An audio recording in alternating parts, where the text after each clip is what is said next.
என்னன்னு வருது சார்? இல்ல அதுதான் அங்க ஓபன் பண்ணி வச்சனால ப்ராப்ளம். இப்போ நம்ம செட்டப் வருது வந்துரும். Yes, it's a live has come, sir. Yes, okay, right. You can start, Devish. Madam, I think madam, you can stay. Hey, live given. Okay, Devish, proceed Yes, sir. with the complaint. Okay, sir. Yes.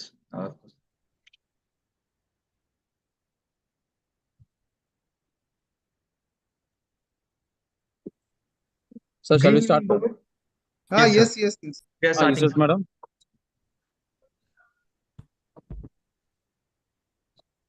Devish, you can start, Devish. Okay, sir. Yes, Please go ahead. Yes, ma'am. So, green evening board.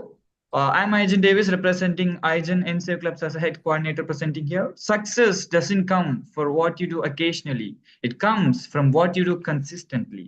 Ladies and gentlemen, welcome you all to the night of supremacy, intelligence, excellence, and innovation in influencing sustainability. Presenting to you IGEN Environthon 2025, pre-conference 01. On this inspirational occasion, we embarked this live event with the title of COP30 Preview, Engineering Action for a Net Zero Future. To begin up with this event, I invite ERG Gokul sir, Director of IGEN, to address the virtual gathering with his opening remarks. So very good evening to all present here. It's an important pre-conference. One has been initiated for our Environthon 2025 global conference for non-stop of 30 hours, which we are going to plan it on September 2025. So definitely, we have already taken a 5-element with the Panjabhudas and the COP30. It's going to be a more core work what we are going to do it. So with that, today we had initiated our pre-conference one. So I would invite all the people, especially the speaker for today, Dr. Abid Hussein and Dr. Randy Lanzo, who is from Philippines, and also a professor from Satyabama University who have been joined here. I also extend my welcome to our President IGEN, Dr. L. Ramesh, and all the core committee members and the our IGEN directors, and also the student volunteers who have been backup for this show. Definitely, the very important the task we have taken, because we have only one mother earth. The earth, I think, it always needs a positivity, and also a lot of greener is required, and that is what IGEN has taken that initiative. So this is the third edition of Energy Environthon 2025 has been taken, and this year again it's going to be something very new. We are going to table up 5-element with all the R&D research work. A paper is going to be tabled up, and that is going to be even published along with the United Nations. So this pre-conference, hope I think, which is going to give a lot of narrative introductions about our Environthon, and also we have a wonderful panel discussion that's going to happen, especially on the COP30. And I again welcome all the IGEN the corporate members as well as the student members who have been joined in our YouTube channel. Definitely, you are going to see the first pre-conference, and with that, the major conference which is going to happen in September 2025 is a kind of a marathon. We will always join together, because again we have to make our earth as a clean and green. Thank you.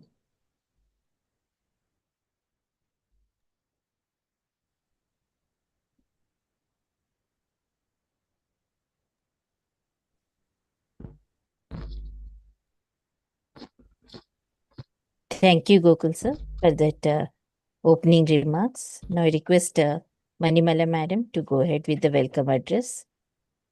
Okay, good evening all. So first of all, I appreciate our IGEN president, Dr. Ramesh sir, to initiate this wonderful Panjabhutas based environmental concept and how to control climate change. So for that, we have initiated a discussion today with the title COP30 Preview Engineering Action for a Net Zero Future. So I welcome our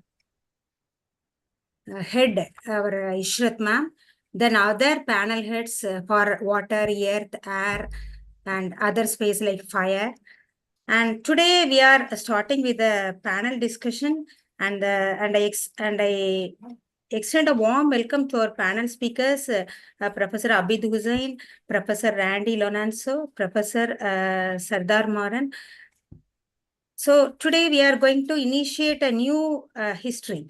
So let me say a few words, and welcome you all. So Panchabhutas, this is the word, this is the mantra of Environthon.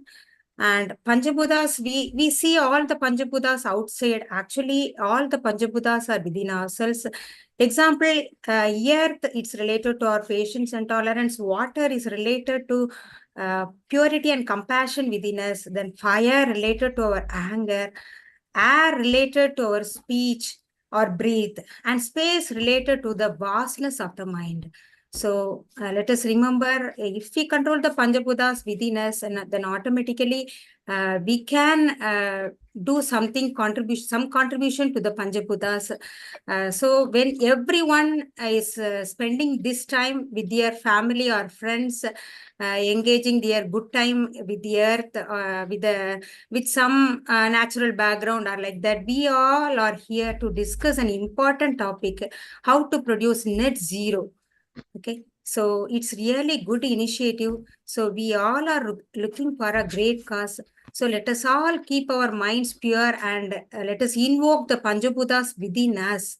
So this is time, let us all invoke our Panchabhutas within ourselves to give a good environment for the future. And being engineers, we really have great role to play in the society. We and many people are from academic side, so hope we all can come together and create a good society for the next generation. We can hand over a next greener and cleaner earth for the future generation. So I appreciate the efforts taken by IGEN. I always have great respect, that is good respect for the IGEN team. And I sincerely thank Dr. Ramesh sir and Gohil sir for giving me this wonderful opportunity to welcome all the learned and good energetic team on behalf of IGEN. So IGEN really stands out different. So really they are doing a wonderful task. So on behalf of IGEN, I once again welcome you all for this great initiative. Let us invoke the Panchabhutas within our mind and invoke our pure minds and extend our green hands together for a noble cause. So let us all stand together and provide a green and cleaner and sustainable Mother Earth for the future generation.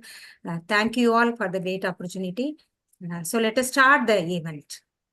Over to Ishrat ma'am. Thank you, ma'am, for your motivational words in addressing the virtual gathering.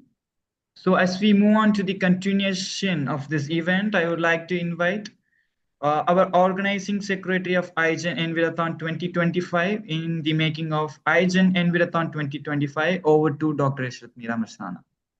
Yeah, thank you, Davis, for that welcome. I'm Dr. Ishrat, a professor in mechanical engineering and a part of IGEN family. Let me brief what is this Environthon about. Environthon 2025 is about. This is the third edition of this non-stop marathon, certified by the Limca Book of Records and the World Book of Records, London, which will feature 30 continuous hours of deliberation on the Panchabhutas. The event will unite 30 partners from 30 countries, 30 states, and 30 districts, with 399 speakers contributing insights on 30 climate action targets aligned with the SDGs and 30 themes connected to COP30, that is UN Climate Change Conference, which will take place in Brazil from 10th to 21st November 2025. This year's theme, climate action, climate adaptation, and financing to sustain harmony with the 5 elements, that is Panchabhutas, brings us back to our roots, to the ancient wisdom of living in balance with the earth, water, fire, air, and space. It is a theme that not only speaks to the tradition, but one that holds the key to our collective future. This theme aims to support climate change mitigation in alignment with the SDGs and will contribute actionable summit recommendations for the COP30. So in this process, we are also calling the book chapters, which will be helpful for our future generations also. The purpose and vision is not more than a record-setting event. It is a unified movement to energize the planet for a sustainable and inclusive future. It brings together scientists, policymakers, youth leaders, educators, and environmentalists to exchange knowledge and innovations, strengthen international collaboration, promote climate financing mechanisms, champion harmony with nature through the Panchabhutas framework. This marathon reaffirms that when global minds unite with purpose, actionable climate solutions become possible and a better future for planet becomes achievable. For this one, we have our organizing partners, Institution of Green Engineers and URI, that is URI, IGEN Vibgyor Green Circle. And we also have our session partners who are supporting us throughout the event, that is Light Millennium, EduTech Global UAE, Smiles for Millions Trust, Green Astronomy and Space Company, the Global Sustainable Futures Network, Dr. APJ Kalam, International Foundation, and the Sustainable Development Council, Power Projects, and Elegant Empire Education. So this shows that we are having international collaborations so that there will be a proper exchange of knowledge and innovations. So let's champion the harmony with nature through this Panchabhutas framework. Thank you. Over to you, Davis. Yes, ma'am.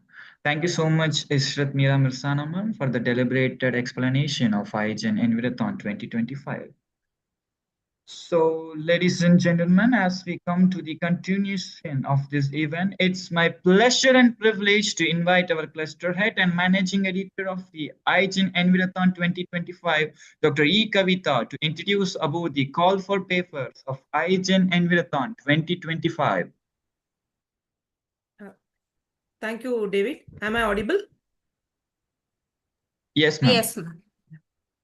So, very good evening to all present here. I am Dr. Kavita, head of IGEN Young Green Innovators Army. Happy to welcome you all for this pre-conference of IGEN Environthon Conference. The Institution of Green Engineers, IGEN, is inviting collaborative authors to contribute to a unique and transformative publication titled Handbook of Panchabhutas for Planet and People, which will serve as the official proceedings of Environthon 2025 marathon scheduled for September 2025. This initiative is a part of IGEN's broader mission, promote sustainability and environmental stewardship through the interdisciplinary and integrative research. The central theme of this handbook is integrative and transdisciplinary research approaches towards COP and sustainable attainment. The publication is intended to be the landmark reference combining scientific, academic, industrial, and policy perspectives in support of sustainable development goals and the climate action framework. This prestigious volume will be led by distinguished editors Dr. A. Shivadhanu Pillai, Padma Bhushan, and founder of BrahMos Aerospace, serving as a honorable chief editor, and Professor Dr. Jensbo Nielsen from Aalborg University, Denmark, as a chief editor. Their expertise will guide the scholarly direction and ensure the quality, relevance of the publication. The book is structured around the concept of the 5 Panchabhutas: earth, that is Prithvi, water, Jal, fire, Agni, air, and space, each representing critical nature elements that are deeply connected to sustainability. Each element contains 9 chapters carefully aligned with relevant SDGs and COP30 objectives. Topics include sustainable land water strategies, renewable energy and ecosystem resilience, breathable urban air, and responsible development of technologies. Contributors must submit their book chapters, and that full chapter manuscripts are due before, followed by the acceptance notification, and also final chapters must be submitted by September. Selected chapters will be presented at this IGEN Environthon Conference 2025, and authors must complete the registration to participate in this presentation. To ensure the global and interdisciplinary collaboration, each chapter must include at least one academic contributor affiliated to a university or a research institution, one industry contributor from a company or professional sector, and one international contributor from a different country than a primary author. A maximum of 6 authors are allowed per chapter. Authors of selected chapters will benefit from having their work published with an IGEN ISBN and digital object, that is DOI, for global citation. They will also receive the certificates for authorship, presentation, SDG contribution, and eligible best paper awards. The initiative provides a platform for thought leaders and change makers to shape the global sustainability, collaborative, impactful writing. By participating, contributors become a part of this global movement towards achieving the SDG goals and influencing the environmental policy and practice on an international scale. Interested authors can visit the website www.theigen.org or contact igen.publication@gmail.com for further information.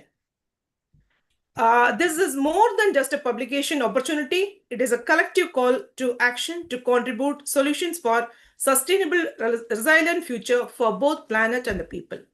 Thank you, Anand. Thank you for the opportunity. Thank you so much, Dr. E. Kavita, for the prestigious speech in making perfections. As we move on to the next agenda of this IGEN Environthon Conference 01, ladies and gentlemen, the institution of green engineers exhibits the policy of integrating innovation in all forms of influencing sustainability. In accordance to that, the IGEN is happy to announce the offline event commencement under the IGEN Environthon 2025. And to deliberate on each element, we would like to start up with Dr. Anjum Qureshi to present on the offline event execution of Element Earth.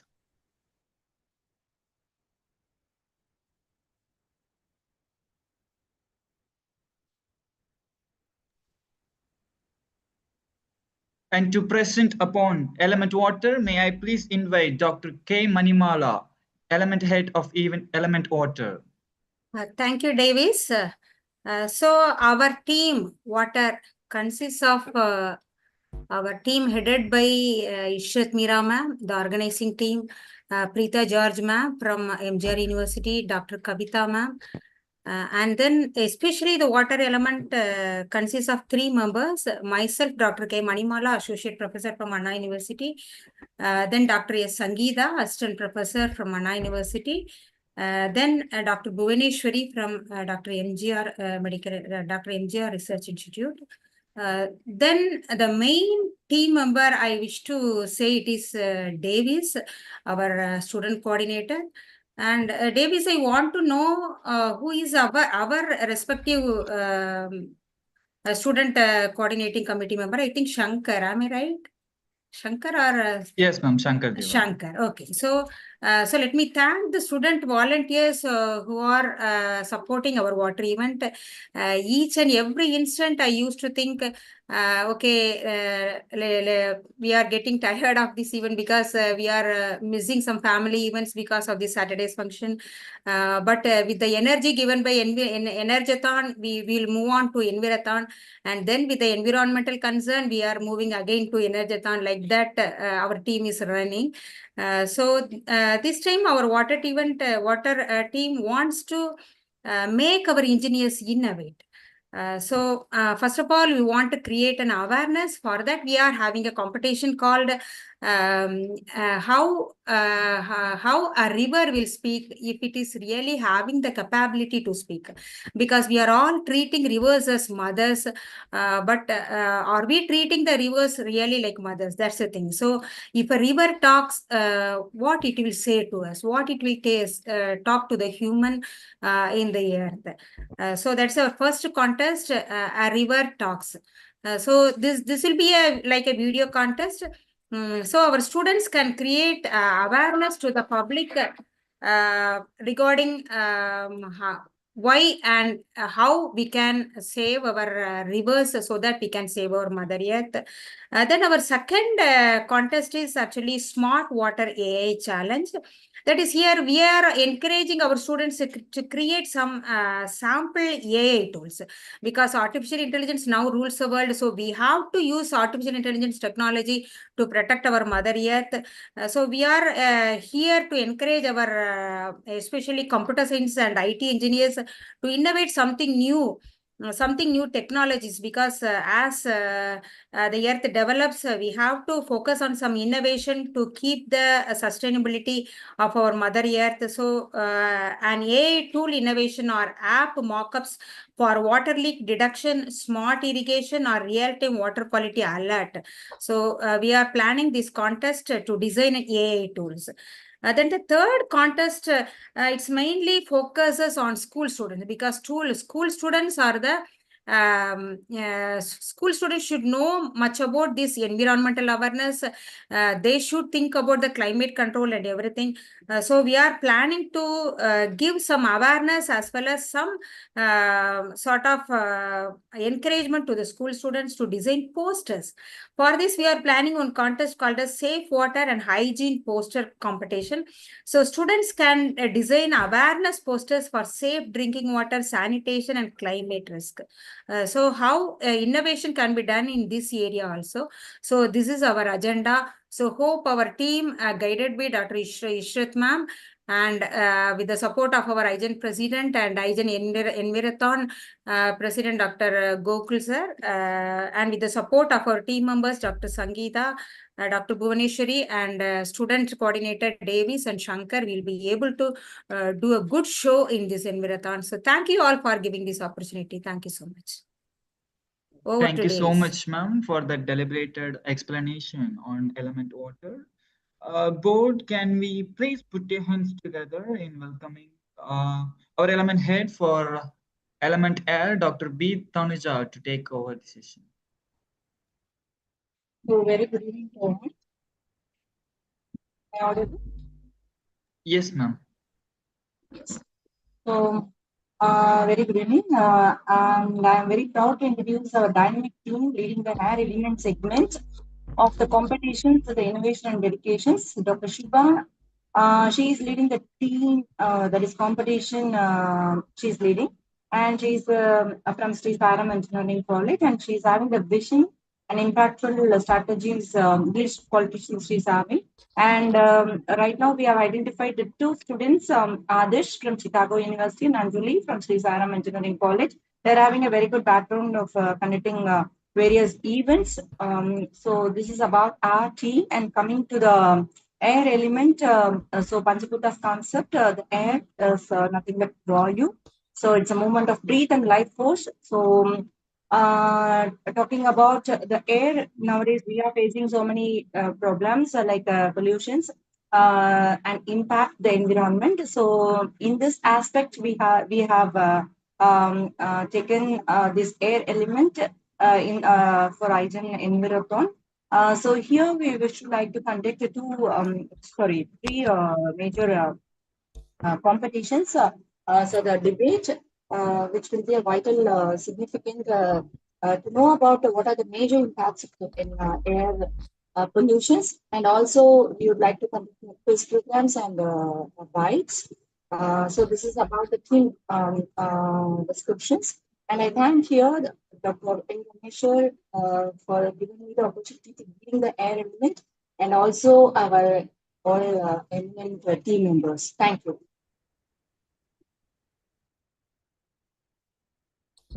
Thank you, Dr. B. Tanuja, ma'am, for the deliberated explanation. Ladies and gentlemen, as we move on to the next element, please put your hands together in welcoming Dr. Pratipha to deliberate on element space. Yes, thanks a lot, Devis, for giving me a chance. And first of all, Devis, am I audible? Yes, Am I yes, audible? sir. Yes, sir. Okay. So thanks, Devis, for giving me a chance to speak on this very prestigious session.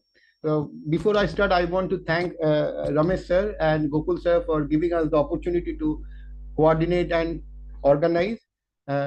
We are a very new team in IGEN. I'm the element head for space. So I am Dr. Pradipta Mukhopadhyay. I belong to Calcutta now. Basically, I'm from industry, and at present, I'm engaged with the Management Institute in Kolkata. One of my coordinators is Madam Aditi Srivastava. Madam Aditi, can you? Okay, so she's present over here. She's from Uttar Pradesh. We are in a process of finding one more coordinator, as it was discussed. And currently, we will be having 3 competitions from student side. One we are planning from postgraduate institute of IIS WBM in Kolkata, one from undergraduate college, obviously from Kolkata, and we will see if Madam Aditi can arrange one school or college competition from her state, Uttar Pradesh. So my one we were planning to the competition for postgraduate will be something around space exploration and implications on environment. So we are planning 5 to 6 students from postgraduate institute of management in Kolkata who will be preparing papers and presenting their papers on online, and on the basis of it that will be decided who will be the owner. And on next thing from undergraduate level, we are planning to have some space from protection of space from various types of pollution. That is the idea. We are trying to develop on it. So this is the competition level from the student side, and from the speaker side, we are on the process of finding another 4-5 national speakers and also student coordinator. So this is for the time being for us. From our side, we are trying to develop the team as much as possible for this environment. So thanks a lot, Davis, for giving me an opportunity. Thank you, Dr. Pratipa, for the deliberated explanation on the element space. So shall we please call upon Mr. Tamil from Perry Institute to deliberate on element fire on behalf of Dr. P. Selvaraj.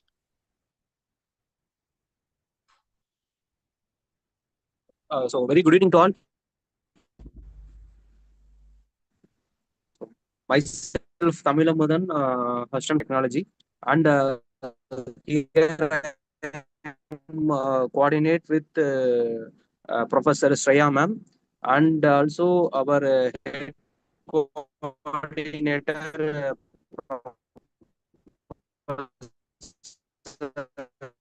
Dr. Selvaraj sir, here in the Panchapuda. Here we are pick fire. So here we planned 3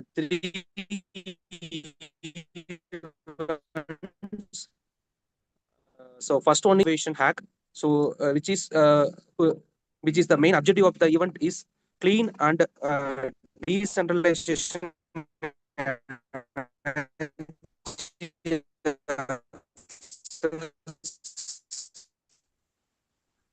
Here we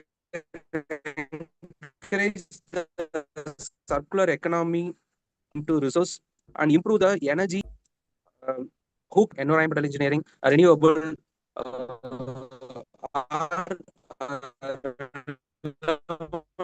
to the steam of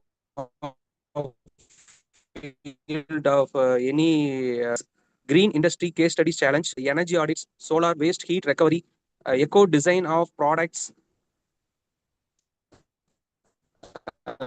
cleaner fuels, digital can able to participate in that event is engineering management or sustainability and environmental studies, industrial engineering or economics. They are also eligible to participate the event.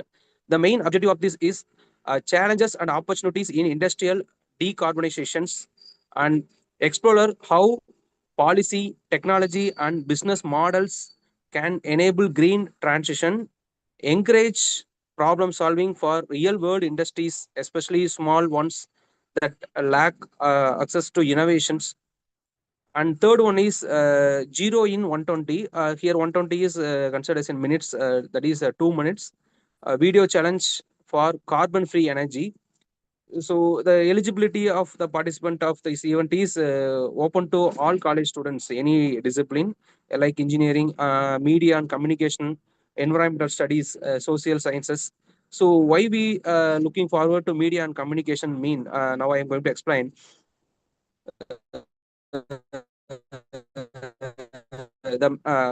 before that the in engaging easily shareable format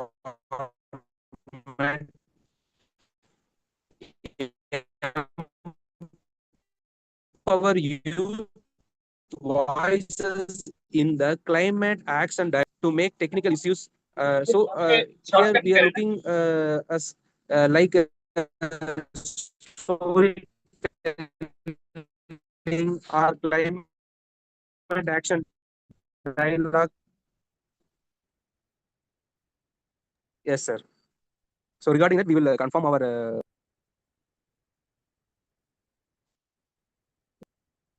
Is it for me or for everyone? The voice is breaking. Yes, ma'am. The same. Is my voice is audible? Sir, Sir, your your- voice is breaking, sir. Can you see for a network location Yes, sir. wherein we can hear you clearly? Yes, ma'am. Because we are not able to get what you are trying to convey. 1 second. 1 second. Is it fine now, ma'am? Sir, please go ahead. Is it fine, ma'am? Yeah, it's fine. Please go ahead, sir. Okay, fine. Shall I repeat it again? You can continue from the point where you have. Yeah. Okay. Shortly, I will conclude my content. Actually, here we are focusing on the three in Panchabhuta. Here we are looking only fire. So we plan to conduct in three categories. The first one is bioenergy and waste to power innovation hack. So the objective of the event is clean and decentralization energy access.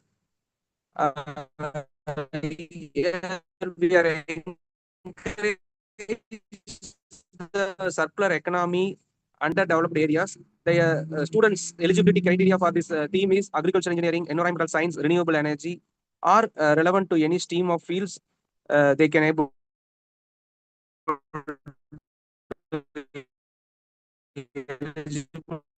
to apply this. And second one is Sir, your voice industry is breaking again constantly, sir. study challenge. So solar based heat recovery, eco terrain for carbon reductions. No, any network issue. So now fine, sir. Better, Is it sir. okay, sir? Yeah, okay. Sorry for the interruption.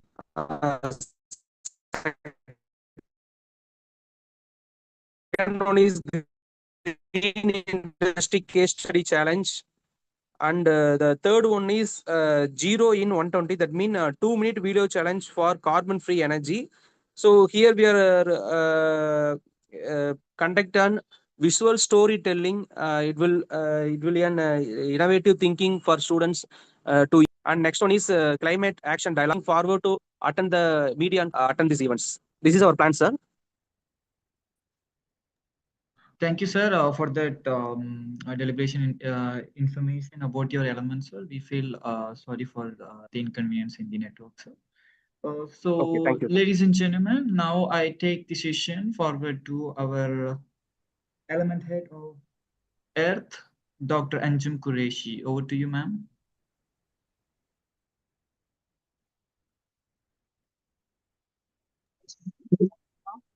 Yeah, I'm audible? Yes, ma'am. Actually, we have decided to have 3 online competitions. First is Climate Smart Crop Design Contest, which will be on 4th August 2025. And the next will be Zero Food Ma'am, Waste. can you on your Innovation. video, ma'am? Is it feasible? Ma'am, I'm traveling. Okay, fine. Okay. The next is Zero Food Waste Innovation Challenge, which will be on 11th August. And the third competition is Biodiversity Champions Campus Biogrids, that will be on 18th August. And the poster has been prepared. We'll be preparing the Google Form link to be circulated among the students. And within 2 days, we'll be releasing the poster and the Google link. And the next for the offline competition, we'll be having it in our college itself anytime.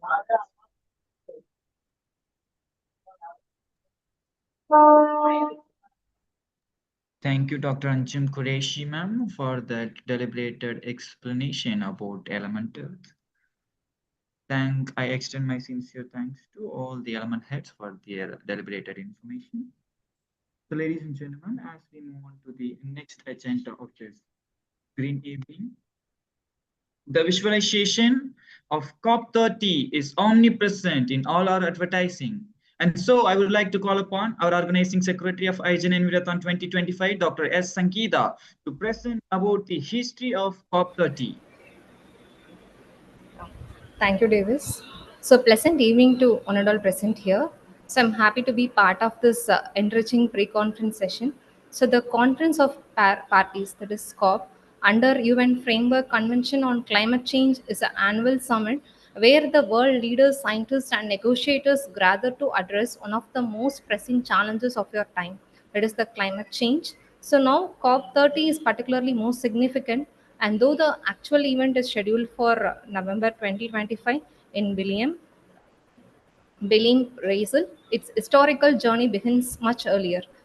So COP27, it was declared in Brazil's intention to host a future COP, specifically in the Amazon region. So this was a symbolic move as Amazon rainforest is not only a carbon sink, but also a home to vast biodiversity and indigenous communities. So this vision was officially endowed in 2023. So where UN confirmed the host city for this COP30, and that is a historic because it was the first COP held in the heart of the Amazon rainforest. So the message is clear, like we can no longer talk about climate actions without recognizing the vital role of the forest and frontline communities. So before look at COP30, it is important to understand the journey that led it here. So the history of COP is like shaped the global climatic action over the last 3 decades. So the first COP, COP1, which was held in Germany, so it laid the foundation for the future climatic negotiations. So a major turning point came in COP3 in Japan, Kyoto City. So it adopted the Kyoto Protocol. So this was the first international treaty that legally bounded the developed countries to reduce the greenhouse gas emissions. So from COP15, it is unfortunately ended the binding agreement, but it built a political momentum and paved the way for the something much bigger. So in COP21, that is it held in Paris, so it was signed by 196 countries, all committing to limit global warming to below 2 degrees Celsius and ideally to 1.5 degrees Celsius. So this was introduced the concept nationally determined contributions, that is NDCs, where countries submit their own climatic action plans. So the recent conferences which has focused on turning the Paris goals into action, that is COP26, aim to keep 1.5 live and pushed for net zero targets. COP26-27 saw the landmark creation of the Loss and Damage Fund to support vulnerable nations, and COP28 marked the beginning of global stock take, a global review of climatic progress. So now we stand at the threshold of COP30, which will be held in Brazil 2025, exactly like 10 years after the Paris Agreement. So this is expected to be a turning point, especially because it has been held in the Amazon region, which is the central to the global climate stability. So this lead up the COP30. So Basel has taken a significant step, hosting the regional consultations, promoting zero deforestation policies, and inviting the world to rethink climate justice. So it reminds us the climate action is not only a one-time effort, but a continuous collective mission for the sake of our planet and the generations to come. So as we progress towards COP30, let us remain committed to a collaborative and inclusive climate actions. And I once again thank you all for this opportunity to share about the history of COP30. And I over to you, Davis. Thank you so much, Dr. S. Sangeeta, ma'am. Now, as we move on to the continuation of this beautiful occasion, please put your virtual hands together in welcoming our beloved organizing head of IGEN Environthon 2025, Dr. Preeta Mary George, to present the info on COP30. Thank you, Davis. And very good evening to one and all present here. And we are all gathered here at a crucial juncture in our collective journey towards a sustainable future. The 2030 Agenda for Sustainable Development is not just a document, it's a bold and inclusive global commitment adopted by all 193 United Nations member states. Every nation, regardless of income, geography, or political standing, has pledged to work towards achieving the 17 Sustainable Development Goals. While nations like Sweden, Finland may lead in performance, no country is exempt from the responsibility. This is a shared mission, and every step taken, no matter how small, matters deeply.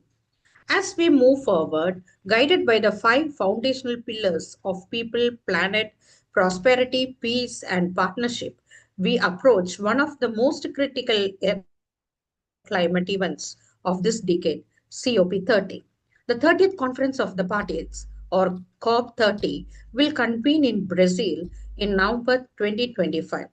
This is far more than just another international summit. It is the supreme decision making body of the United Nations Framework Convention on Climate Change. It is where the world unites to confront the gravest challenge of our time, the climate crisis. At COP13, the world leaders will assess the progress under the Paris Agreement, reviewing the national greenhouse gas inventories, examining the financial pledges, and engaging in the global stock take. This vital process enables us to reflect honestly on how far we have come and how far we still must go limit global warming to 1.5 degrees Celsius. But these conferences must go beyond assessment. They must ignite the solutions. Today, we are witnessing encouraging developments, zero carbon technologies, and becoming the cost competitive in sectors responsible for nearly a quarter of global emissions. If this trajectory continues, these solutions could address more than 70% of emissions by 2030.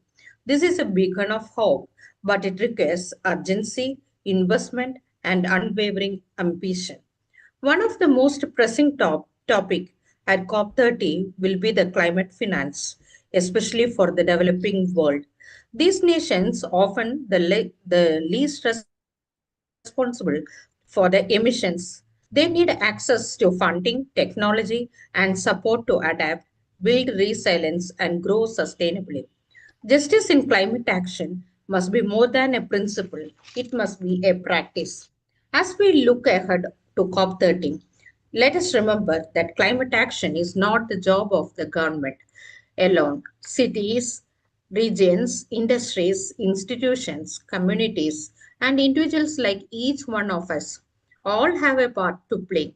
Together, we can build the future that is peaceful, inclusive, and sustainable. The very mission embedded in the Sustainable Development Goals. Let COP30, set in the heart of the Amazon rainforest, stand as a historic turning point, not only in the climate change policy, but in our shared determination to safeguard this planet for the generations to come. Thank you, Davis. I hope I have given a short summary on COP30, Conference of Parties COP30. Thank you, Dr. Preeta Mary George. Ladies and gentlemen, now we are moving on to the engineering action for a net zero future. And to present the first speaker address, may I please invite Dr. Priya to introduce to you Professor and Dr. Abid Hussain. Yes, thank you, Davis. Am I audible? Yes, ma'am, Yes, you are ma'am. audible. Can you switch Thank on the you. camera, ma'am?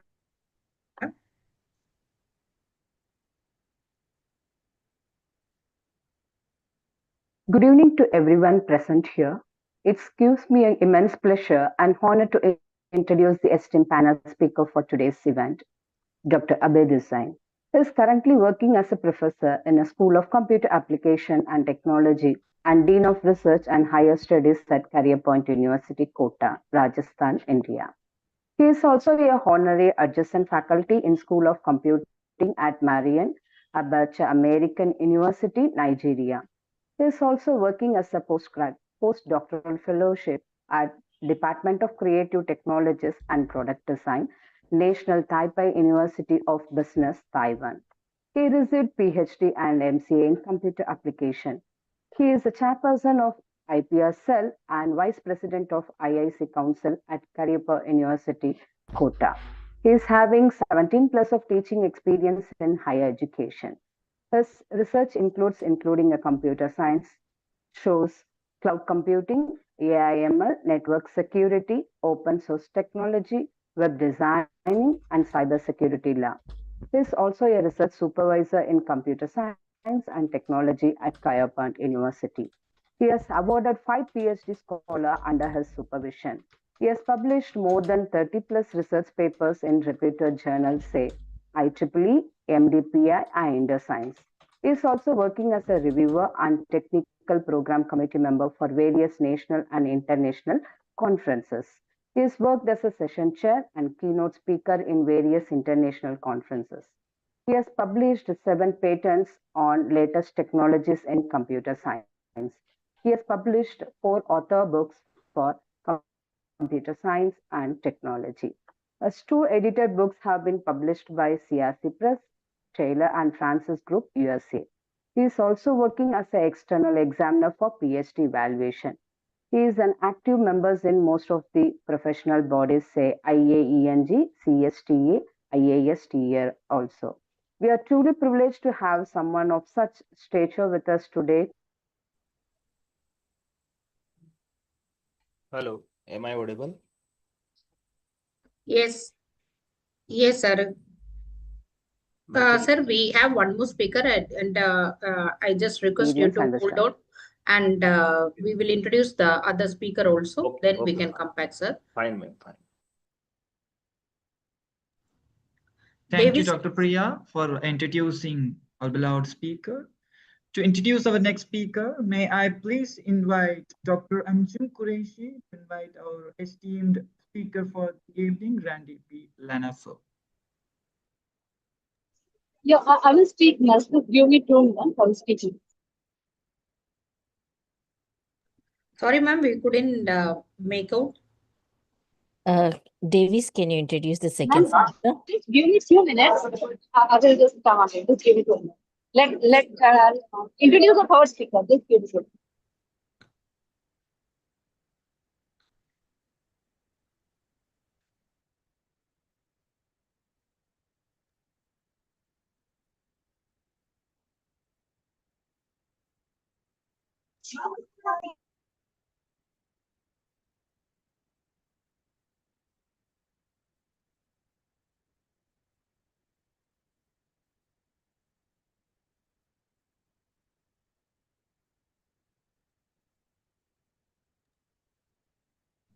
Sorry for the inconvenience, Dr. Anjum Qureshi. So introduce our next speaker. May I please invite Dr. Preeta Mary George to take forward the session. Thank you. Thank you, Davis. And it is my pleasure to welcome and invite Randy from Philippines. He is currently serving as a dean at Joji Ilagan Career Center Foundation, and he is a corporate director for academics. And he's from Philippines. He is a strong supporter of us, and he used to give the sessions for us. Thank you so much for coming and gracing this occasion, sir. And he was the first one to join this meet, and he was waited for a long time. So this is all about Randy. Now, may I request Davis to invite our first speaker for the session. Thank you so much, Dr. Preeta George. Ladies and gentlemen, presenting to you Engineer Action for a net zero future. Our first speaker for this evening will be Professor and Dr. Amit Hussain. Hello, am I audible? Yes, sir. Sir, Yes, please sir. allow to share.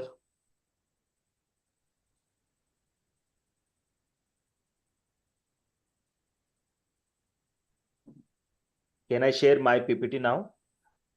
Yes, sir, you will be processed. Make sir co-host so that he can share.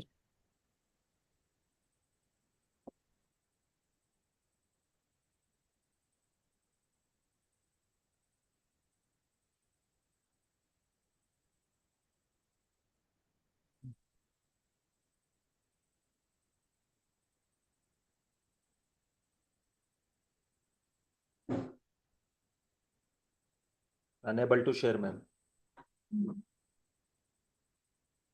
Ramesh sir, can you make Abid sir co-host? Ramesh sir?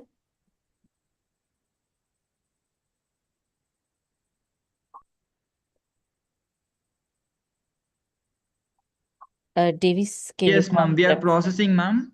We are processing, ma'am. Please make Randy sir also co-host so that they can share the screen.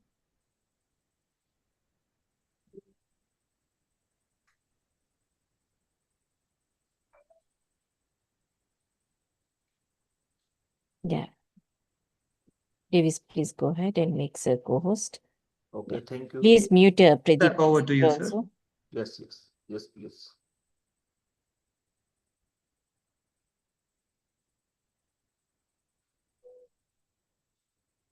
Now screen is visible to everyone. Hello. Yes, sir. Yes, it is.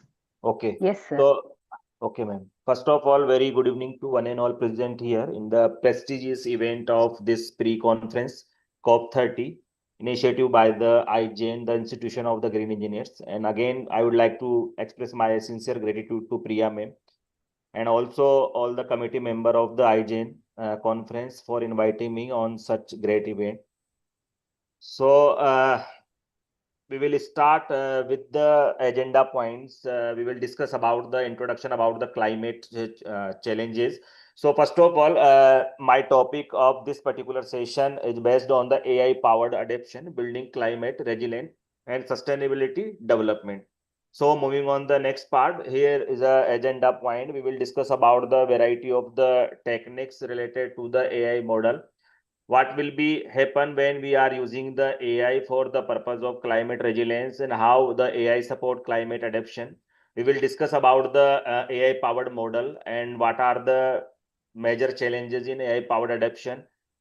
How can we ensure the ethical and policy consideration before we are planning to adopt the AI powered adaptation for the better climate or better sustainable development? So these are the agenda point. Now we will start with the introduction. So today the major objective of this particular conference is based on the sustainable development. Definitely the sustainable development is one of the prime aspect of this particular scenario of the current environment. So we can easy to consider that the AI powered adaptation, the focus on the leveraging artificial intelligence, because this particular topic is based on the AI based technology. So we will discuss about the variety of things related to the technology related to models about the climate changes. So this is the simplified slide where we can easy to find out the fundamental aspect about the AI powered adaptation. So basically we can use the machine learning, deep learning and data analytics to enhance resilience across multiple domains. When we talk about the predictive extreme weather event, we talk about the disaster recovery, we talk about the optimizing water harvesting, we talk about the energy and agriculture resources. So definitely the AI has covered all such areas in terms of the sustainable development. We all are aware about the sustainable development goals. So there are the 17 goals here. So we can easy to immerse the AI with the IoT, big data and blockchain technology for the purpose of government, researcher and community. They can easy to develop their localized, proactive and scalable solution for the climate challenges. Next, we will discuss about this is the simplified session where we only focus on the how the AI is helpful for the purpose of climate resilience matters. So definitely the things are based on the climate resilience. So why we need to adopt the AI, because we all are aware about the AI and its technology. we can easy to adopt the AI for increasing the climate threat. We can easy to adopt the AI for protecting our lives. We can ensure the economic stability, and we can also provide the sustainable development. So this is all about the climate resilience. Why the climate resilience is required for each and everyone. Why the climate resilience is required for the each and every type of the stakeholder in the current environment. So definitely we can easy to understand what kind of things that we need to adopt and what kind of technology that we should go for the sustainable development. So definitely if we talk about the AI model, it does analyze the massive climate data set forecasting. We can easy to see the numerous example about the AI. We can see the weather forecasting, including storm, floods, droughts, and heat waves with the higher accuracy, enabling early warning. We all are aware about the notification about the weather forecasting. We need to see or check each and everything related to the climate. So basically the AI does provide the platform, or AI does provide the technology for us to predict each and everything related to the environment. So definitely this particular slide is all about the role of the AI to address the different kind of challenges. Now the next challenges is related to the solar, wind, and grid demands. We can easy to understand the AI tools provide the localized insight for farmers, city planner, because AI is not only for the climate resilience, but it does also provide the facility for building the smart cities. So we can easy to adopt the IoT, we can easy to adopt the variety of things for obtaining the or getting the sustainable development of the city of the country. So we need to adopt the AI in every aspect. So definitely we talk about the different kind of tools which are highlighted in particular slide: use of the water, energy, land, grid demand, solar, and wind also. Now come to the next slide. We can understand what does mean about the climate resilience. So basically this particular type of things is consist of three different things: anticipation, adaptation, and recovery. If we talk about the anticipation, then definitely we need to understand and predict the climate risks. What kind of risks are there, and who will be responsible? How can we overcome? So again, we come to the adaptation part. We need to follow the guideline of the different kind of policy, and we can easy to immerse the technology. We can easy to minimize the different kind of things related to the environment. We can easy to recovery for the climate shocks, because definitely this is all about the climate resilience. So it is one of the most promising topic in the current scenario, because we need to discuss about this particular topic. We need to do something about for this particular topic, because there are so many challenges related to the climate resilience, because it is the capacity of individual, communities, ecosystem, and systems to anticipate, prepare for, respond to, and recover from. Who will be the response? So we can easy to find out the concept behind the climate resilience through this particular slide. So I will not take much more time, and we can easy to understand what things are going on through this particular session, and we can easy to take a particular decision: what will be the technology, who will be the responsible, and what should we do for the better climate, and what should we do for the sustainable development. So this is all about the climate resilience. Now moving on the next part, where we can discuss about the sustainable development. As I earlier told about the SDG goals, so there are different kind of goals are there. So we can easy to understand the sustainable development does include the safeguarding development gains, poverty reduction, food and water security, healthy lives and well-being. This is all about the sustainable development, and we can easy to take a initiative. We can easy to take a single step for the better sustainable development of our country, our society, and our city also. Now come to the urgency of the climate section. Why we need to adopt the sustainable goal, why we need to adopt the climate, why we need to adopt the AI, why we need to adopt the other things which are mentioned in the particular slide, why we need to adopt the climate action. So definitely there are a lot of reasons behind this particular issue. So we can easy to adopt the global temperature.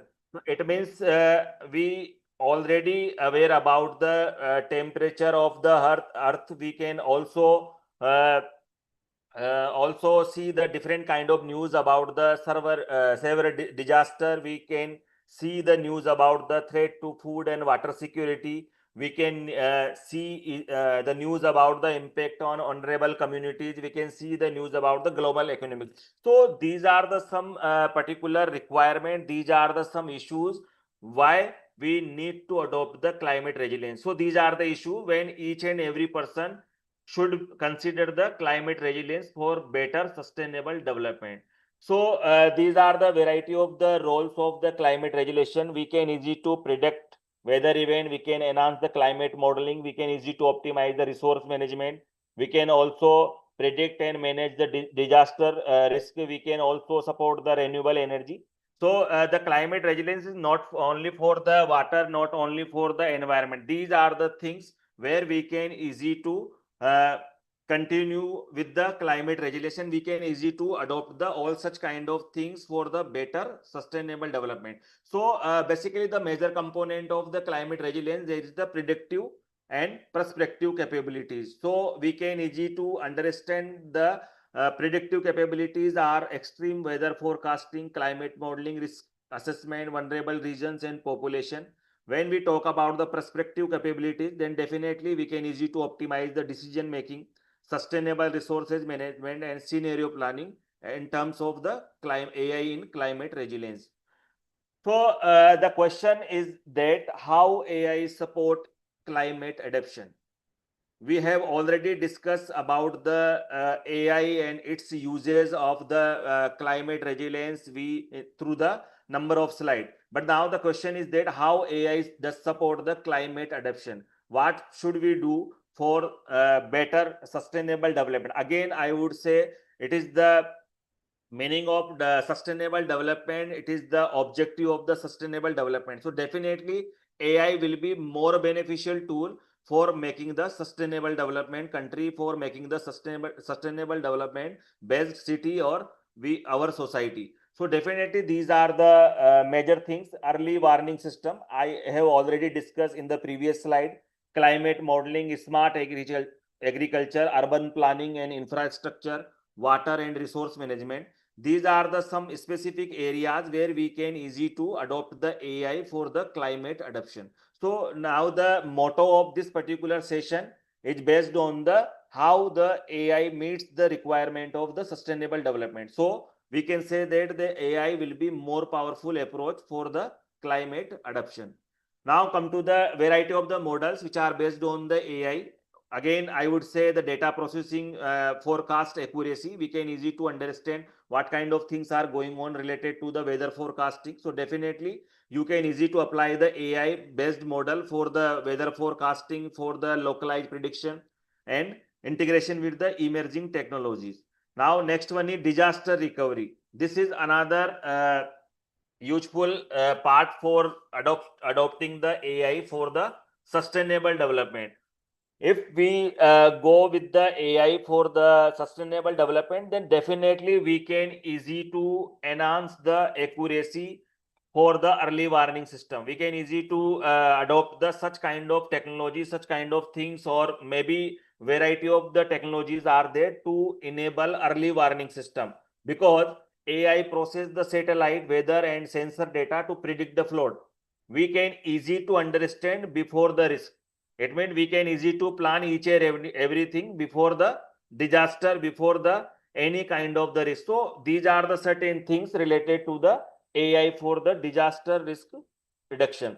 Now come to the agriculture segment. We all are aware about the agriculture and food security in terms of the sustainable development. So definitely the culture is now changed and the culture is more popular as a term, as a form of the smart farming. So AI can easy to help us to forecast the weather pattern and also recommend the optimal sowing and harvesting time to reduce the climate related risks. So this is very beneficial part for the farmers with the help of the AI in agriculture. If we talk about the crop failure prediction, we can easy to apply the IoT, we can easy to apply the AI or ML for the predictive analysis. We can easy to find out the crop disease. We can easy to integrate the IoT for supplying the water to the crop. So definitely all things are helpful in terms of the AI in agriculture as well as the food security. The next thing is early pest and disease prediction. So I have already discussed about the IoT based smart agriculture, because we need to adopt the AI with the help of the IoT. So it will be beneficial for the farmer. It will be beneficial for to manage the crop and increase the productivity. Now come to the AI in urban resilience. If we talk about the smart cities, then definitely we can easy to adopt the AI. So basically AI for the urban resilience, it does provide the smart infrastructure and planning. It does also provide the transport network. It does also provide the drainage system where we can easy to manage the flood, where we can easy to manage the heat wave. This is all about the AI for the urban resilience. We can also real-time monitoring. Each and everything will be managed by the air quality, traffic and water usage. We can also manage the each and everything related to the disaster. So definitely when we need to adopt the AI, that will be beneficial for making the smart cities. So again, the sustainable development goal is all about to build the smart cities, smart nation. Now moving on next in water resources management. So where we will discuss about the water resource management. Then we can easy to consider the drought prediction and monitoring. We can easy to find out the predictive analysis related to the rainfall, related to the smart water distribution, related to the loss detection, leakage of the water. We can also identify or purify the water quality. We can also manage the flood risk. So this is all about the AI in water resource management. So these are the different kind of tools. These are the different kind of areas where we can easy to adopt the AI for the better sustainable development, because each and everything is related to the sustainable development. When we talk about the water, when we talk about the renewable energy, when we talk about the smart agriculture and food security, all about for building the smart city, smart nation for achieving the sustainable development goal. Now moving on the next, the AI and renewable energy optimization. Again, I would say this is one of the beneficial part of the AI adoption in terms of the climate resilience. When we adopt the AI for the renewable energy optimization, then we can easy to manage the energy demand forecasting, energy generation prediction. Again, I would say the predictive analysis is one of the finest approach to analyze or find out each and everything on the basis of the given data set. So definitely the predictive analysis will be more useful approach for each and everyone who are working with the renewable energy optimization or other kind of areas. Now come to the carbon emissions, grid management, predictive maintenance. So this is all about the renewable energy, and it will be more beneficial for the industry stakeholder. Now come to the community based adoption. So AI is continuously working on the climate adaptation resilience for achieving the sustainable development goal. So it is another part of the AI for the community based adoption. We can easy to find out the climate insight, region specific forecasting. We all are aware about the region forecasting. So there will be a partial cloud in the city of Jaipur. There will be a partial rainfall in the city of Ajmer. So definitely these kind of things we can easy to identify. We can also enrich in the decision support tools. We can also develop AI powered apps for providing the actionable guidance for the farmer, local authority and vulnerable population. Other kind of things are there, SMS based application for getting the alert based system on the every kind of the operation, every kind of the task that will be related to the your environment, your cities and your nation.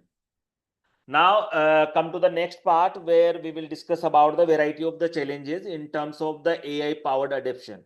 When we need to adopt the AI for the climate resilience, then definitely there will be certain challenges. So data limitation is one of the major challenges. Lack of high quality and localized climate data.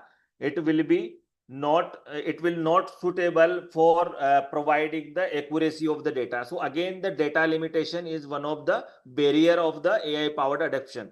Now come to the infrastructure part and cost barrier, because we need to adopt the AI in the climate resilience or the sustainable development goals. So definitely the cost of the technology will be high.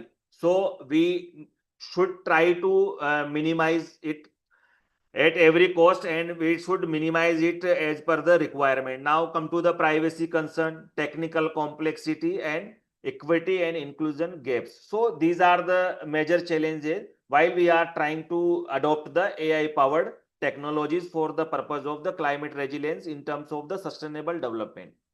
Now moving on next, what are the ethical consideration or the policy segment to be publicized by the stakeholder, including government or other kind of communities? So definitely we can adopt these points for the purpose of the policy consideration: responsible AI development, data privacy and security, bias and inclusivity, AI governance framework, public participation and trust. These are the major points that should be covered as a part of the policy or the ethical consideration while we are trying to adopt the AI powered tools and technology for the purpose of sustainable development.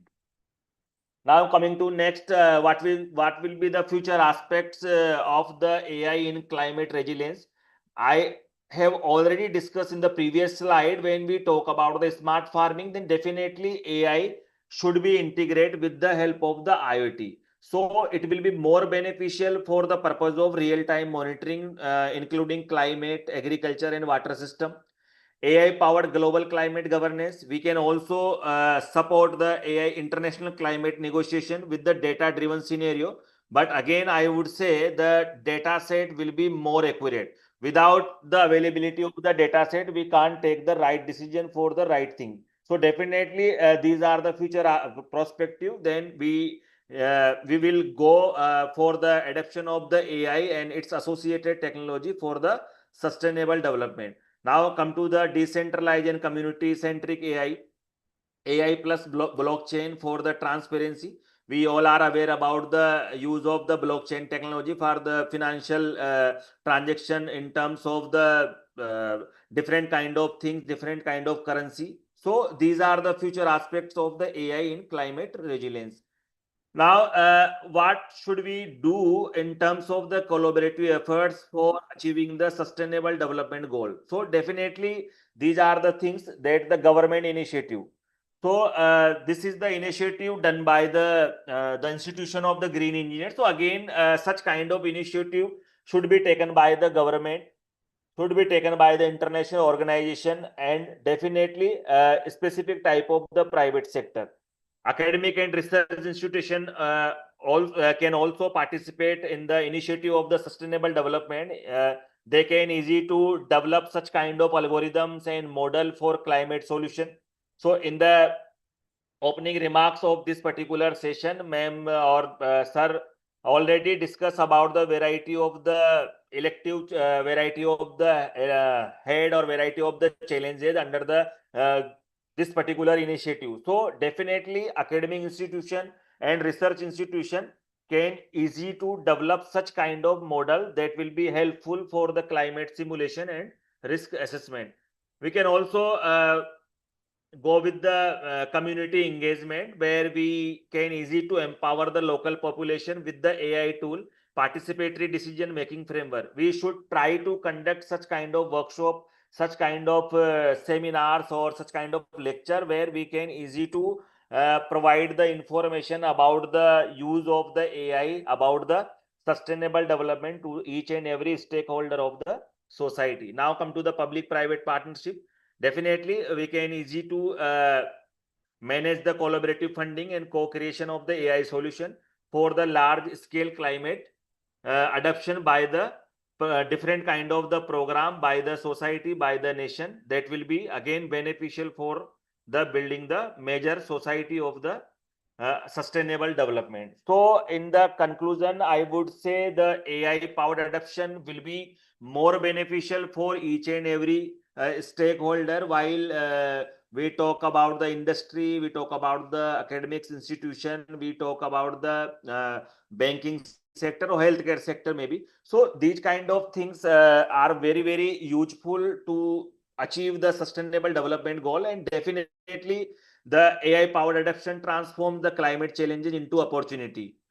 We should never forget that the AI is very, very helpful in the current scenario. So definitely, while we are planning to adopt the AI for the sustainable development, definitely it will be helpful for enabling smarter decision, strong communities, and a sustainable, resilient future for all of us. So definitely, this kind of things is very, very useful.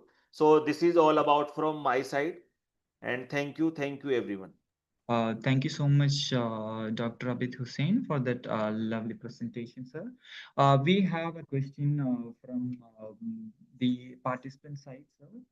So a participant named Pratish has asked you, even whether applications or sometime providing information about a climate with a slight error. I repeat the question one more time. Even whether applications are sometime providing information about climate with a slight error. Okay, because this particular things will be happen when we have no specific idea about the data set. Because if you talk about the any kind of the application for producing the accurate data or result, then definitely the data set should be authenticated. Without authenticity of the data, we can't take the right decision from the any kind of the application. Because again, I would say the AI is nothing, it is generated or developed by the human. So definitely AI and its associative tools or different kind of algorithm will be more suitable on the basis of the supplied data. So definitely the data set should be accurate, so we can easy to design such kind of models that will be helpful for the for taking the great decision, for taking the accurate decision. So I think it will be more beneficial for all of us to take or to supply the data set as a part of the authenticity of the data. So if we talk about the development of the application, then definitely we can easy to adopt the scientific data set from the different kind of scientific repository like UCI repository or maybe Kaggle data set also, while we are trying to develop such kind of application. So again, I would say without data set we can't take a decision. I caught a single example of the weather forecasting. Whenever we receive a particular notification from the Google, then definitely the Google notification is all about the partial cloud in your area, but sometime it's raining. So this is a mismatch about the data set, because the data set is more should be more accurate while we are getting the right decision. So definitely it is also required for the application, and also required for the each and every type of technology associated by the AI and ML. So thank you. Thank you, Professor and Dr. Abid Hussain, sir. So there are virtual appreciations from the participants. So thank you, sir, for your valuable time and insights on AI in climate resilience and sustainable development. Your session was truly inspiring and thought provoking. So it was in a virtual interaction from YouTube participant UV Yadav. I request Dr. Ishrat Mira Mirsana to summarize this. Yeah, thank you, Davis. Thank you, Abid, sir. It was a really interesting one to hear about AI-powered adaptation, building climate resilient societies. As mentioned by you, AI-powered adaptation transforms climate resilience from reactive measures into proactive, predictive, and collaborative systems, empowering societies to withstand and thrive in the face of climate uncertainty. As mentioned by you, this climate resilience is very important in the arena of increasing climate threats, and to protect the lives and livelihoods and ensure economic stability and work towards the sustainable development. And in this case, as mentioned by you, The role of AI in addressing climate challenges is enormous.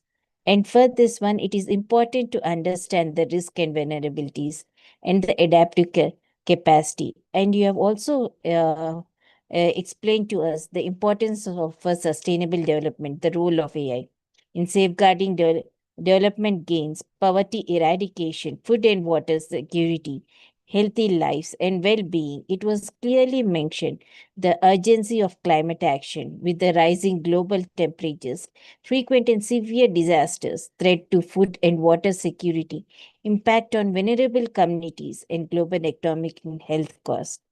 And it was really good to hear you that the climate resilience is the capacity of individuals, communities, ecosystems, and systems to participate, prepare for, respond to, and recover from the impacts of climate related hazards. And this involves anticipation, that is, understanding and predicting climate risk, and the adaptation and recovery.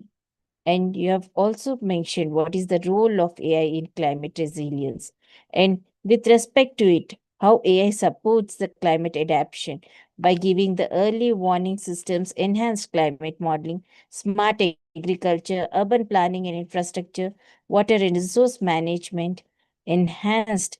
And you have also presented to us the AI powered climate models that help us with the enhanced data processing, improved forecast accuracy, faster simulations, localized predictions, integration with the emerging tech.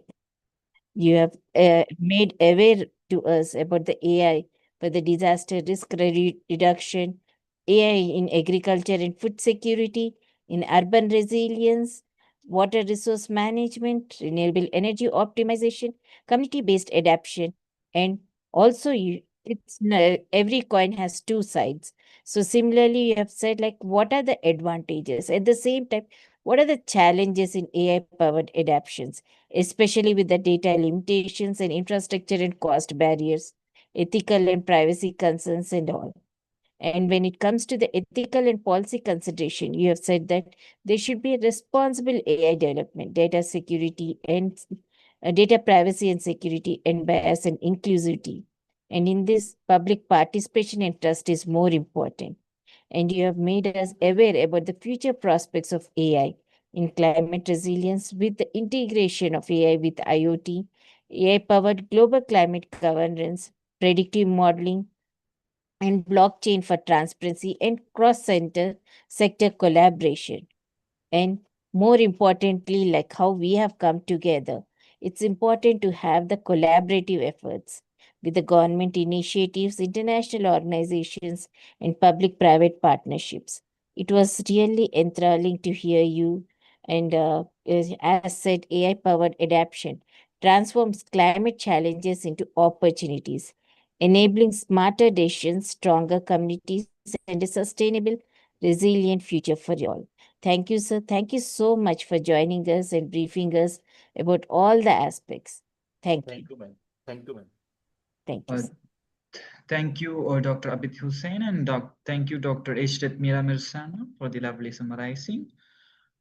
As we move on to the continuation of this green evening, it's my pleasure and privilege to introduce to you our next speaker for this evening, Randy B. Lanoso, Corporate Director for Academics, Philippines. Hello, good evening. Good day, everyone. Greetings from the Philippines. So I'm so honored. I'm so happy. It's really fortunate to be with you this evening.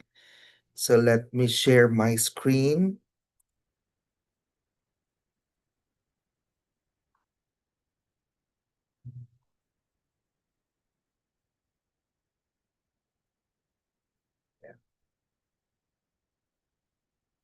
Okay. So once again, good evening, everyone, and thank you for having me this evening and joining your team, your session. It's really very interesting. Yeah. And I know that I've been with the team as well last year. I joined IGEN as well. So once again, I'm Randy Roldan Vilanoso, currently serving as the Corporate Director for Academics at the Georgia 11 International Schools in the Philippines. I'm overseeing academic programs across tourism, hospitality, and business at 8 institutions. And I also led a consultancy firm focused on sustainability and organizational development, and concurrently the school dean of the General Santos City campus.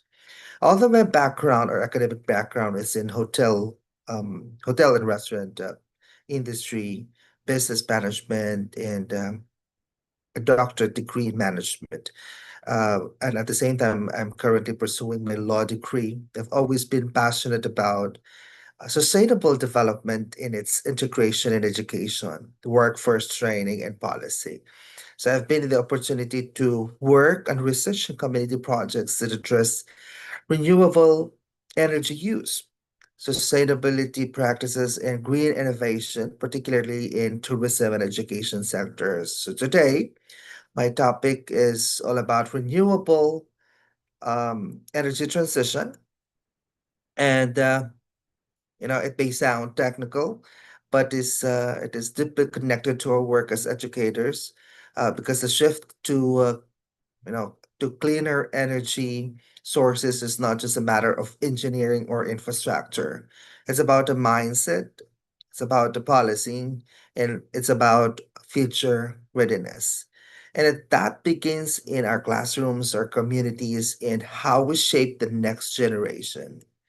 So, as today, I will be discussing renewable energy transition, a topic of global urgency and deep relevance, particularly for developing economies like our country, Philippines, and maybe your country as well, India. So we will explore the current global trends, highlight examples from my country, and reflect on the vital role that educators play in this transformation. Now,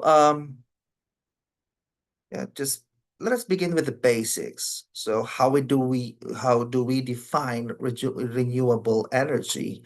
So renewable energy refers to energy source from natural processes renew and that are constantly replenished, like the sunlight, the wind, the geothermal heat, rain, and the tides. So why is that really important? Why do we need to discuss this? This is really very important because climate change, energy security, and sustainability are pressing global issues. And I know why we're doing this. This is actually making sure that we're checking our environment and making sure we're doing something good for our environment. And even the United Nations now made this a global priority through the Sustainable Development Goal 7, which is ensuring accessible to affordable, reliable, sustainable, and modern energy for all. Now, in fact, on the global stage, renewable energy is growing fast. In fact, in 2023, more than 30% of the world's electricity came from renewables. The wind and solar alone now generate over 13%.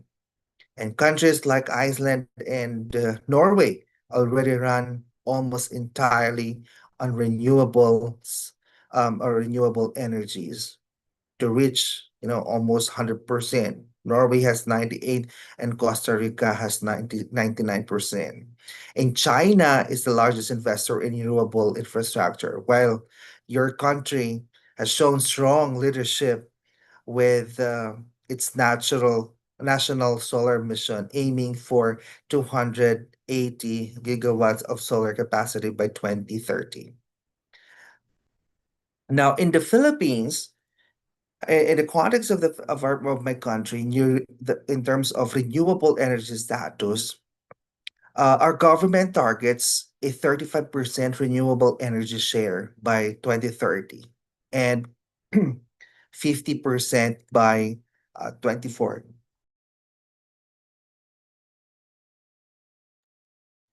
So currently, around 22% of our power mix comes from renewables, and most from geothermal, hydro, and some solar and wind. And we have great potential, but challenges include outdated grid infrastructure and, of course, the need for consistent investment and policy reforms. You've known our country for, w- for the beautiful natural resources, but you can see also that we have also some struggles in terms of renewable energy. So as of now, we have this projects in the Philippines, just so you have an idea what's happening in our country. We have this Borgas wind farm in Ilocos Norte, is the largest in the Southeast Asia, which generates 150 megawatts. And we have the San Carlos Solar Energy Incorporated, which operates large-scale solar farms in Negros Occidental as well. We have the Energy Development Corporation runs geothermal plants that supply 1,000 megawatts. And in Iloilo City, in Iloilo Province, we have the Barotac Nuevo Solar Plant, which is a great example of a public-private cooperation. Moving on, I know also, as I mentioned, we're also facing not just our country, but many countries also faces challenges in terms of renewable energy transition. And the first here, is the high upfront cost discourage small players, meaning those are investors or, with limited capital or like budget or the fund. The second is the policy and regulatory bottlenecks, which slows down the implementation of the projects. The third is we face storage and intermittency issues, especially for solar and wind, because of course, if we don't have that stable, capital or like funding, we might also have some issues along the way, especially in storage and intermittency. And lastly, there's a lack of skilled workers and public awareness to support the shift. Same as with our good professor earlier who shared about the importance of information dissemination. Same as well here that we really need to push that one so everyone will know, everyone will appreciate, everyone will also take part in ensuring that they have to support any projects or plans of maybe a public or private institutions who are pushing for renewable energy transition. Now, what are the opportunities and innovations? There's also good news. Of course, opportunities are rising.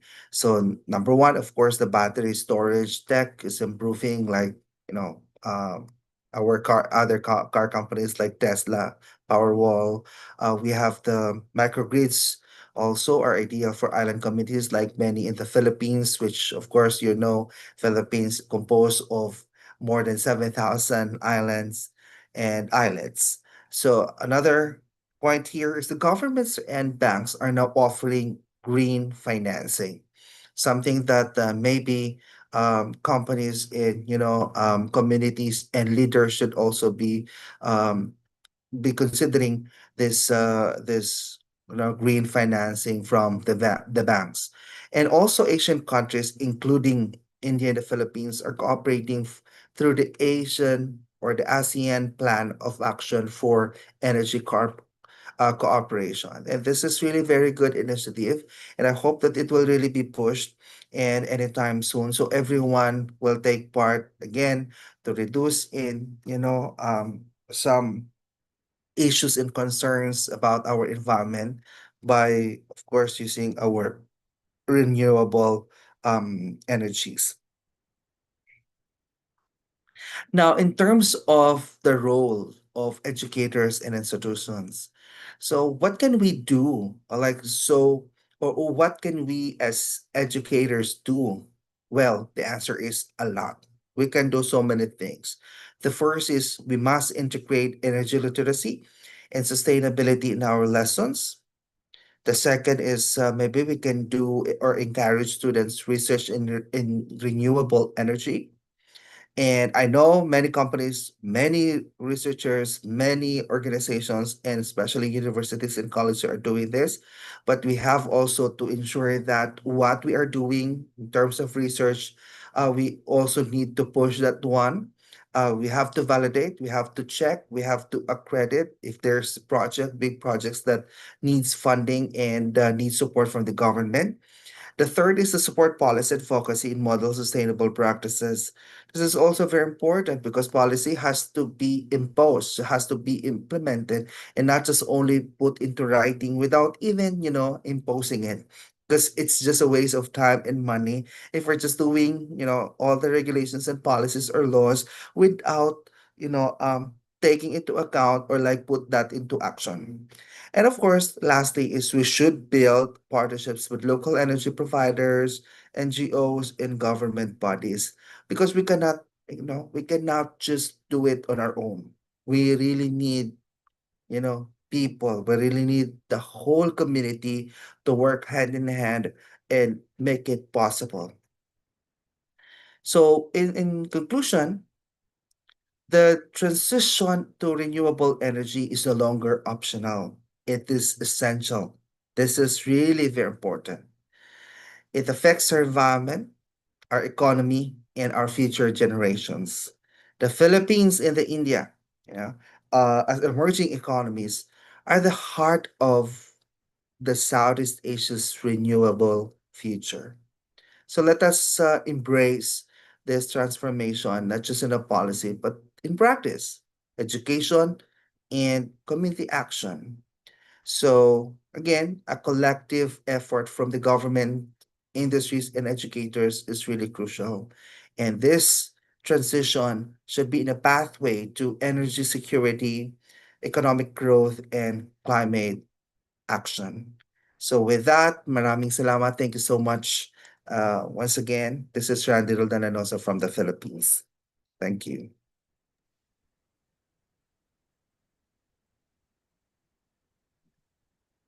Thank you, Doc.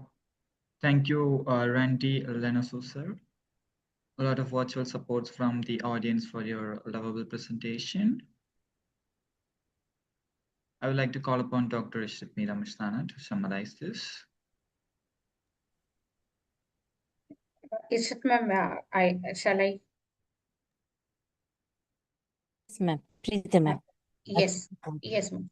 Thank you, thank you, Randy Lanoso, for giving an explicit description on renewable energy transitions. So he started by the need of the global urgency, and he has shown that there is a transition of the renewable energy, and there is a clear um, voyage from the Philippines and beyond. So renewable energy is an energy sources which is obtained from the natural sources, and he aligned his talk with the United Nations Sustainable Development Goal number 7, affordable and clean energy. And he spoke on the need of the global transition to the renewable energy. 30% of the global electricity come from the renewable energy sources according to 2023. And we were happy to see the renewable energy status of your country, of the representing of your country, Philippines. We understand geothermal and hydropotential sources are the greatest strength of, which marks the Philippines. And you have explained on the challenges in the renewable energy transitions. We understand that policies, storage need for skilled workforce, and the high cost is the challenges which faces for this transition to the renewable energy. And further, he had continued on the opportunities and innovations which are existing in the renewable energy transitions, and uh, the battery storage, then microgrids, public-private partnership, international cooperations. And what are the role of educators and institutions in this energy transition? Then renewable energy is not an option. It is essential for everyone. And if we are able to store this energy or convert this energy, it will be useful for the next generation. So it was an eye-opening statement that the Philippines and India are the key players for this transition. And thank you, Randy Lanasa, for spending more than 1 hour with us for giving this talk on the renewable energy transitions. Thank you, sir.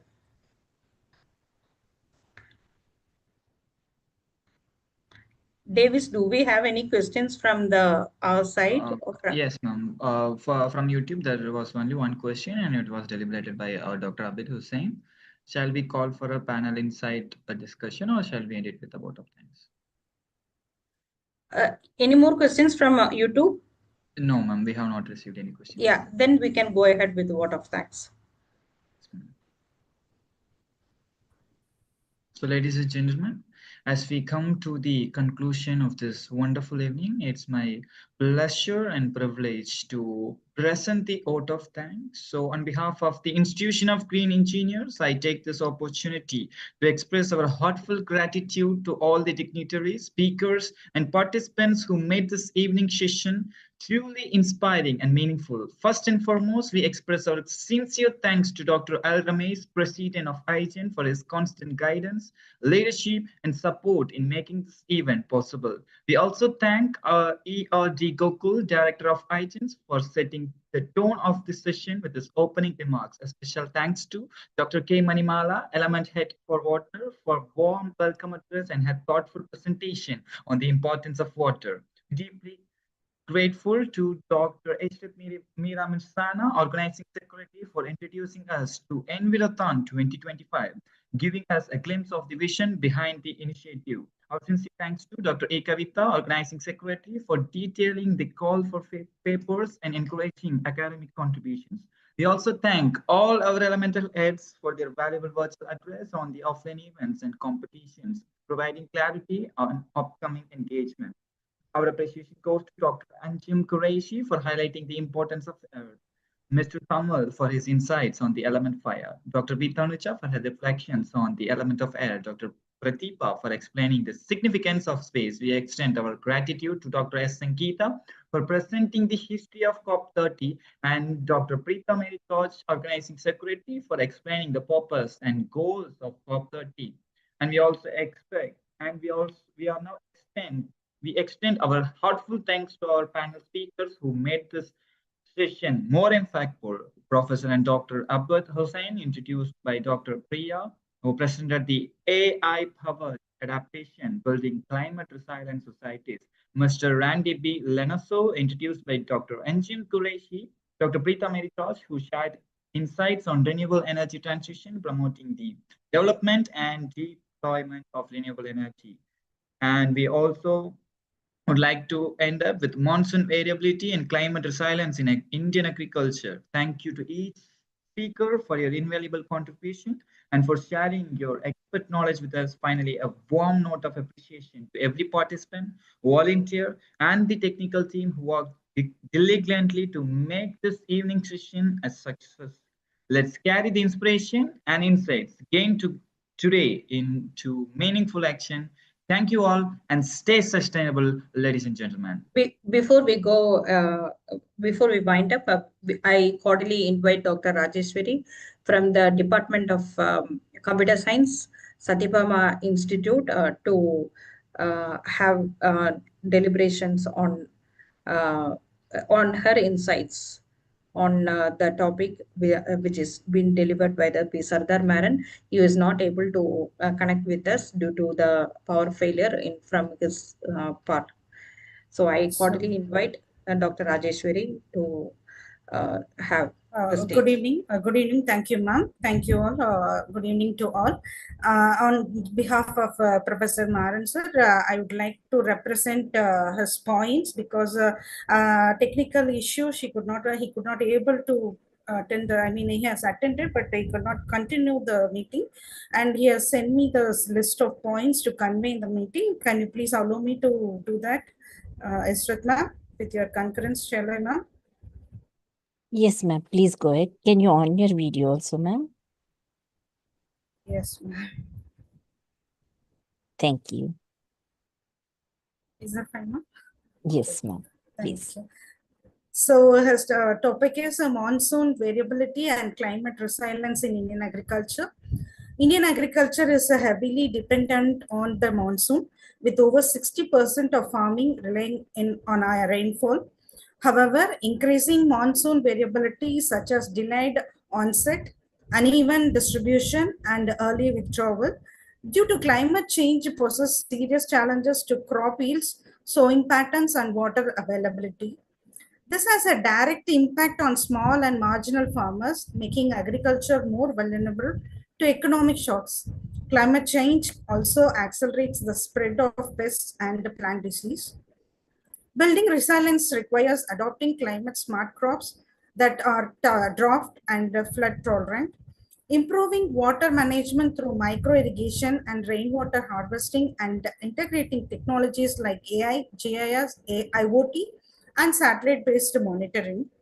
Strengthening this, government schemes such as PM Fasal Bima Yojana, NICRA, and NMSA is a vital for financial protection and adoption.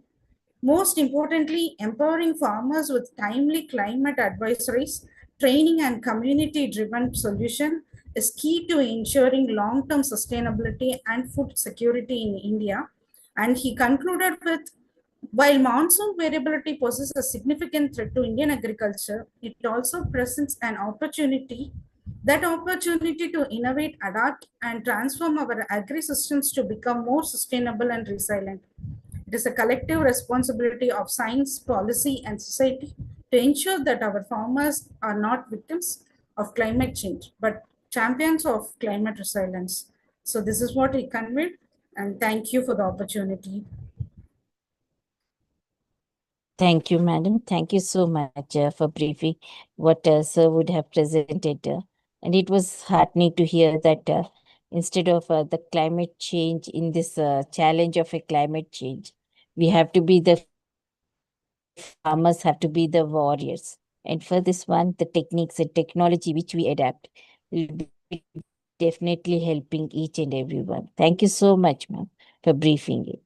And though sir could not join us, definitely we'll try to connect with sir in our next pre-conferences. And I thank personally Abid Hussain sir and Randy sir for joining us. And though I think it's late night for Randy sir, thank you sir for joining us. It's a pleasure hearing you and it's very nice. Yeah, thank you so much. Looking forward that you will be also contributing for our papers for the conference, which will be a conference proceedings. And these papers are not about just a research paper, but actively implementing chapters which are being specified. So that will be shared with you also, sir. So we look forward for papers from you and your peers also. And I hope you'll be widespreading about this conference also. Looking forward to you on in September too for the conference. Thank you, sir. Thank you so much. Thank you, ma'am. Over to you, Davis. We can conclude. Ramesh, sir, would you like to give your concluding remarks?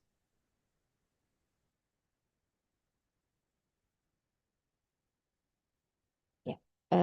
Gokul, sir, is it possible for you?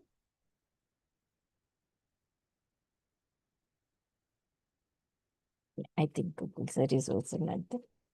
I thank each and every person who has joined, and especially our IGEN volunteers, student volunteers, who have been working day and night to make this event happen. And we are looking forward for your continuous support. And I thank all our YouTube participants who have joined us online to be a part of the IGEN events.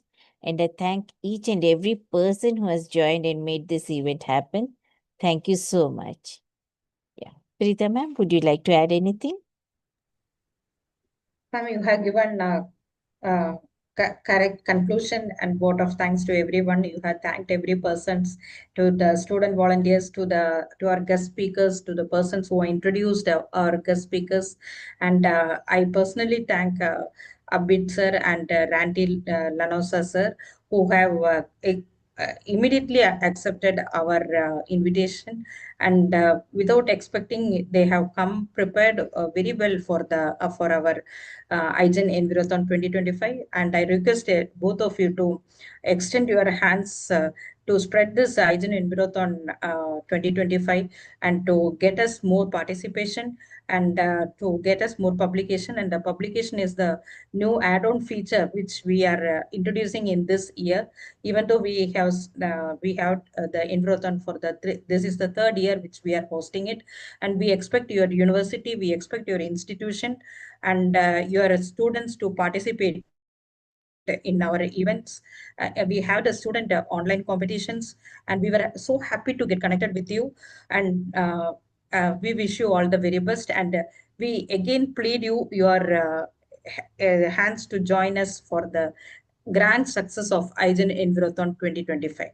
Thank you so much, sir. Thank you so much, Randy. Thank you. Thank you, ma'am. Thank you, Abid sir. Thank you, Randy sir. Thank you. Have a happy weekend. Thank you. Good night. Thank you. Thank you, ma'am, and Thank thank you, you. sir. Have a great night, everyone. Thank you, sir. Thank you. Shall we end up the Davis? meeting, ma'am? Yeah. You can stop streaming and then Yes, end the ma'am. meeting, Yes, Davis.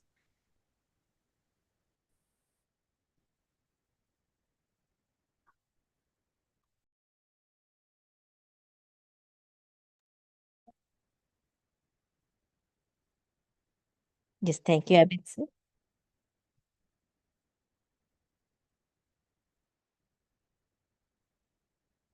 Yeah. Thank you, Davis, for all the support. So next time we'll take care of the small hiccups which we have come across. So better you make others also co-hosts so that the things can be taken care of. Okay. Yes, ma'am, for sure, ma'am. Thank you so much, everyone, for your valuable support. Without your supports, the student team, I think it is nothing without your support. So when we are cordially going on to the data and processing of Environthon and all those things, that is the thing we came to know that this is not an easy process at all, and you're putting your life and soul into it for the execution of it. And really heartfelt for your intentions in working towards sustainability and all those things. Thanks a lot to all our mentors and all our felicitators for making this evening more and more special on this beautiful day. Thank you, ma'am, and thank you, sirs, for joining with us in a green day. Let's all meet in another green day with more intentions working towards sustainability. Yeah, thank you, Davis. One more thing, Davis. I request you to give some task to Mugila also. She is Yes, our ma'am. proactive volunteer last year. So Yes, I ma'am. request you to involve her in this Environthon also. Okay? Yes, ma'am. Sure, ma'am. Thank you Yes, so much. Thank you so much. yes, ma'am. Good night.